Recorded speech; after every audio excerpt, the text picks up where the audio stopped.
In this video, we'll learn sum if formula Excel. We have a table here. This is my data. This is sale record. This is a name. This is state, Baghdad, Mysore, Kalbra. This is a department, garment, grocery, electronics. This is a sale. The definition of the sum formula in Excel. If you want to see by applying the formula based one column, then you will use the sum if formula. If you want to see the cell by applying one formula based one column, then you will use the sum if formula. Suppose I need grocery salary, I need government salary, I need electricity salary. So what can I do? I use the sum if formula equal to sum if bracket start range. This is my range department.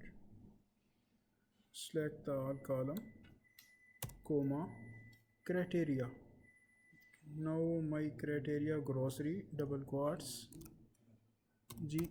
GROCERY grocery, double quotes, comma, again sum range. This is my sum range sales. Select the column, bracket close, or enter. You can see the total has been done. Again review garments equal to sum if bracket start range. This is my range garments. This is my range.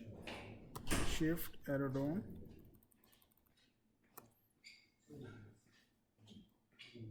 comma, criteria. Now my criteria garments, double quotes, garments, GARMENTS garments, double quotes, comma, sum range. This is my sum range. Shift arrow down,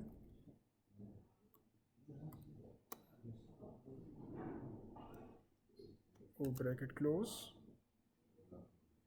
enter. You can see the total has been done. Again electronics equal to sum if bracket start range. This is my range. Select the column, comma, criteria. Now my criteria electronics, double quotes, ELECTRONICS electronics, double quotes, comma, sum range. This is my sum range. Bracket close, enter. You can see the total has been done. So easy.